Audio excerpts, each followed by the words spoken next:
Life can feel like a maze sometimes. We hit dead ends. We face obstacles that seem impossible to overcome. The path forward is unclear. We feel trapped with no way out. This feeling of being stuck, of being powerless, is something we all experience at some point in our lives. The weight of our circumstances presses down on us. We long for a way out, for a glimmer of hope in the darkness. We search for a lifeline, for someone to pull us out of the depths of despair. This is the human experience. We yearn for freedom. We crave release from the things that bind us. The desire for liberation is woven into the very fabric of our being.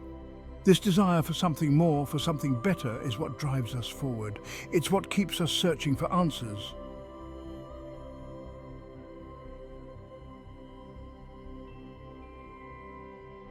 The book of Exodus tells the story of the Israelites. They were enslaved in Egypt, forced to labor under a brutal regime. They cried out for deliverance, their voices echoing through the centuries. They longed for freedom, for a land promised to them by God. Their cries did not go unanswered. God heard their pleas, he saw their suffering, and he raised up a leader, a man named Moses, to guide them out of bondage. Moses, hesitant at first, accepted the call. He stood before Pharaoh, demanding the release of his people. The struggle for freedom was not easy. Pharaoh resisted, his heart hardened. Plagues ravaged the land, a testament to God's power and determination. Through it all, God remained faithful. He protected his people. He guided their steps. The Exodus story is a powerful reminder that we are not alone in our struggles. No matter how dire our circumstances may seem, there is always hope. There is always a way out. We only need to trust in God's plan.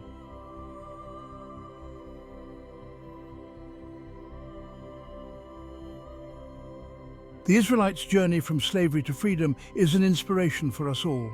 It's a story about the power of faith, the importance of perseverance, and the unwavering love of God. It's a story that continues to resonate across time and cultures. God's promise of freedom is not just for the Israelites of old.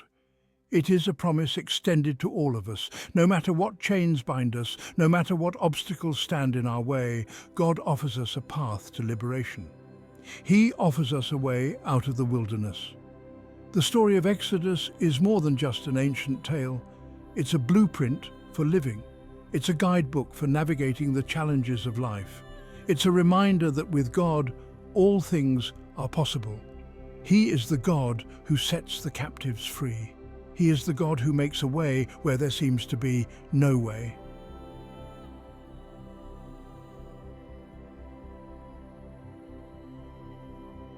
Let's travel back in time. Imagine the land of Egypt centuries ago, a powerful empire ruled by pharaohs, considered divine by their people. It was in this land that the Israelites found themselves not as guests, but as slaves. Generations had come and gone under the harsh Egyptian rule. They built cities, toiled in fields, their lives controlled by their oppressors. The Israelites, once a free people, had become a source of cheap labor, their dreams and aspirations crushed under the weight of their circumstances. They lived in constant fear of the whips of their overseers, their cries for mercy ignored. They were stripped of their dignity, treated as possessions rather than human beings. Each day was a struggle for survival, a testament to the resilience of the human spirit. Yet even in the midst of their suffering, a flicker of hope remained. They held on to the stories of their ancestors, the promises that God had made to Abraham, Isaac, and Jacob. These stories, passed down through generations, whispered of a God who saw their plight, a God who would not abandon them.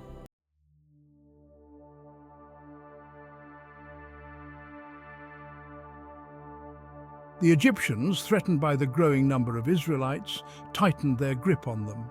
They feared an uprising, a revolt that would upset the balance of power. Their fear fueled their cruelty, their insecurity manifested as oppression. Life for the Israelites became increasingly unbearable. Every aspect of their lives was controlled, every action scrutinized. Families were torn apart, their cries of anguish echoing through the streets. The Egyptians, blinded by their prejudice and lust for power, seemed to have forgotten the value of human life. The Israelites were trapped, caught in a web spun from fear and hatred. Their spirits were broken, their bodies weary from toil. They had forgotten what it meant to be free, to live with dignity and hope. Their cries for help seemed to vanish into the desert wind. But their cries did not go unheard. High above the heavens, the God of their fathers listened. He saw their tears, felt their pain, and knew their suffering. He had not forgotten the covenant he had made with his chosen people. He would not stand idly by while they were crushed under the heel of oppression.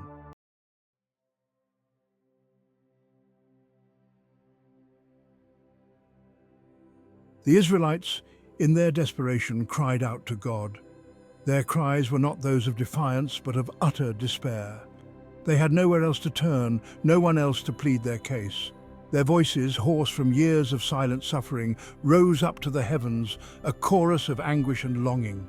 They poured out their hearts to God, confessing their sins, acknowledging their helplessness. They reminded him of his promises, of the covenant he had made with their forefathers. Their faith, though tested, had not been extinguished. Their cry was a cry for justice, a plea for mercy.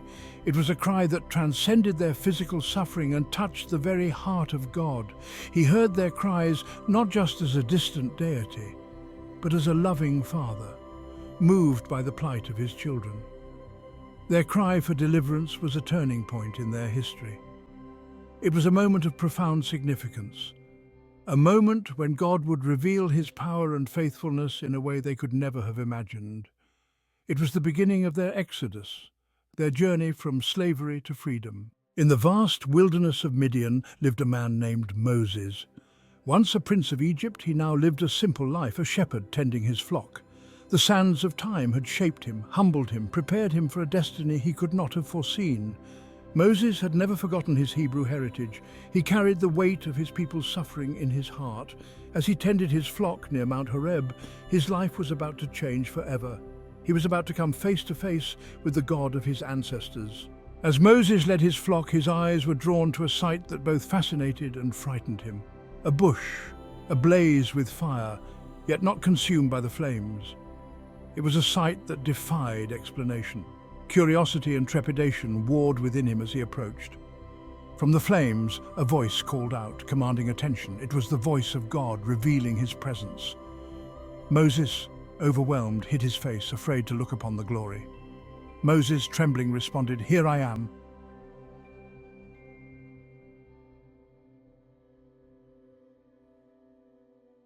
God reassured Moses, "I will be with you.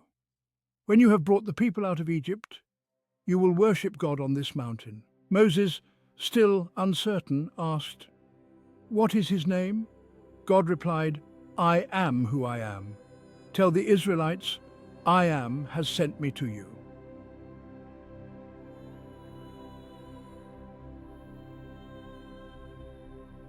Moses, though still apprehensive, felt a glimmer of hope ignite within him. The burning bush, a symbol of God's presence and power, had become a turning point in his life. He had encountered the divine, heard the voice of God, and received a mission that would define his destiny. God, knowing Moses' heart, provided him with further reassurance. "What is that in your hand?" he asked. "A staff," Moses replied. "Throw it on the ground," God instructed. And as Moses obeyed, the staff, an ordinary tool of his trade, transformed into a serpent, a symbol of power and judgment. Fear coursed through Moses as he recoiled from the serpent, but God urged him, "Reach out your hand and take it by the tail." And as Moses hesitantly obeyed, the serpent transformed back into a staff in his hand. It was a sign, God explained, to convince both Moses and the Israelites that the Lord, the God of their fathers, had appeared to him. The shepherd's staff, once a symbol of Moses' humble occupation, had become an instrument of God's power, a tangible reminder that God can use the ordinary to accomplish the extraordinary. Moses, armed with this newfound faith and the power of God at his disposal, was ready to embark on the journey that would lead his people out of slavery and into the promised land.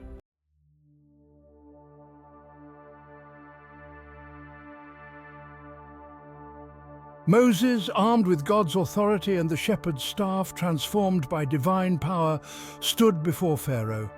He delivered God's message, "Let my people go, so that they may worship me in the wilderness." But Pharaoh, his heart hardened by pride and arrogance, refused to listen. He scoffed at Moses, mocked the God of the Israelites, and tightened his grip on his Hebrew slaves. Pharaoh's defiance set in motion a series of events that would shake Egypt to its core. God, in his righteous judgment, sent 10 plagues upon the land, each one a testament to his power, and a consequence of Pharaoh's stubborn refusal to acknowledge his authority. These plagues were not random acts of destruction, but carefully orchestrated demonstrations of God's sovereignty over all creation.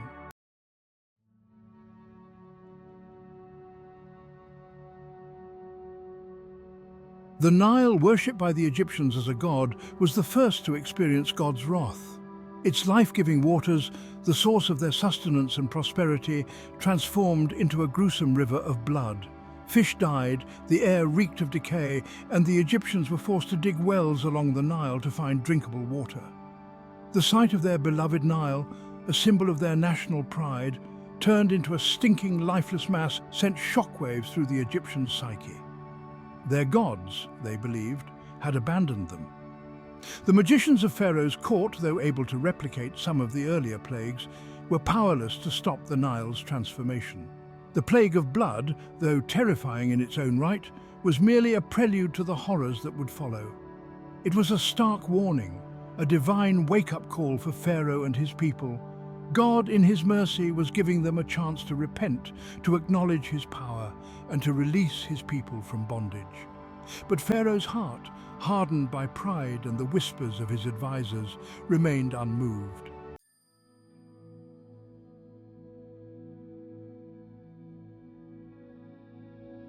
As the plagues intensified, so did their impact on the Egyptian psyche. The plague of darkness, unlike the previous plagues that targeted their physical environment, plunged the Egyptians into a realm of psychological terror.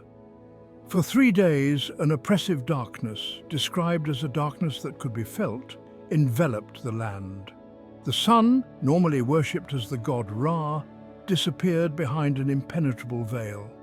The Egyptians, accustomed to the warmth and light of their sun god, were plunged into a disorienting, suffocating blackness. Fear and paranoia gripped their hearts. They stumbled through their homes, unable to see their hands in front of their faces. The darkness was more than just a physical phenomenon. It was a spiritual metaphor. It represented the blindness of Pharaoh's heart, his inability to see the truth of God's power and the righteousness of the Israelites' cause. It was a taste of the spiritual darkness that awaited those who refused to acknowledge the God of Israel.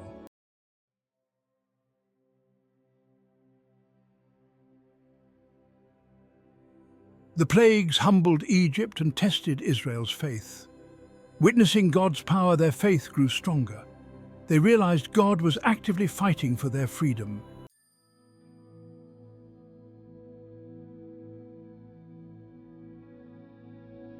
The final plague targeted Egypt's firstborns. Israelites marked their doors with lamb's blood for protection. As dread filled the night, they awaited deliverance.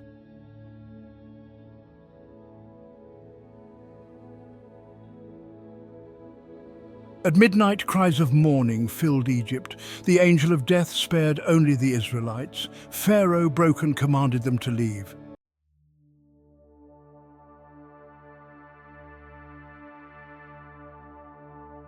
Under darkness, Israelites began their exodus. Trapped by the Red Sea, they cried out in fear. Moses reassured them of God's deliverance.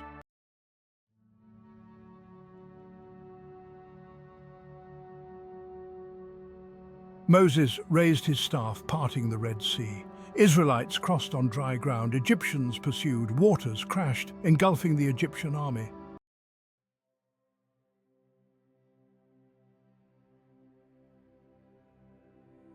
The Red Sea behind, the desert ahead. Israelites faced the harsh wilderness. Their journey was a test of faith and resilience.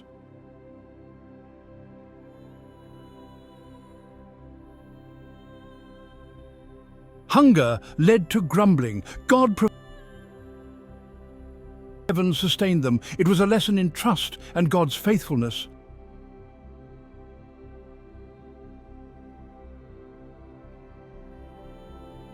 Thirst drove them to despair. Moses struck a rock, water gushed forth. It was a symbol of God's provision.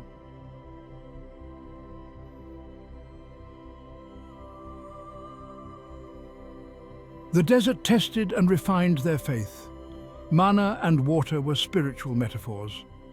They learned to trust in God's unwavering faithfulness.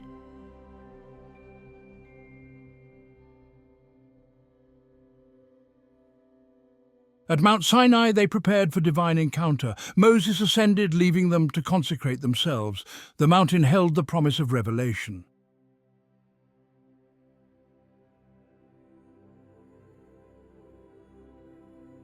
God descended on Sinai, proclaiming his law. The Ten Commandments were a covenant foundation. They were a divine guide for a just society. The covenant at Mount Sinai was not a one-sided agreement. It was an invitation to a relationship, a call to reciprocal love and obedience. God chose the Israelites to shower them with his love and use them as a beacon of light. The Israelites were called to respond with wholehearted devotion and obedience. Their obedience was out of love for the God who delivered them from slavery. The covenant was a testament to God's faithfulness and love.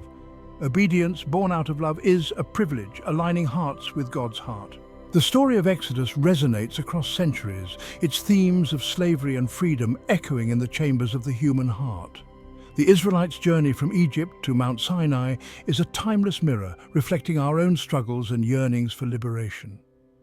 We all carry burdens and face obstacles that can feel as confining as the walls of Egypt. The weight of expectations, the pain of loss, the fear of the unknown, these are the chains that bind us. The story of Exodus reminds us that we are not alone in our struggles.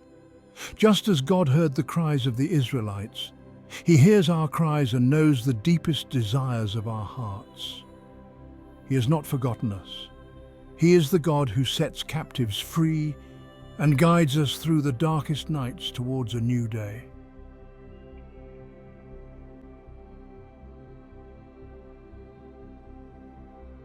The Israelites' journey through the desert was not just a physical trek, it was a spiritual pilgrimage, a stripping away of old identities, old habits, and old ways of thinking.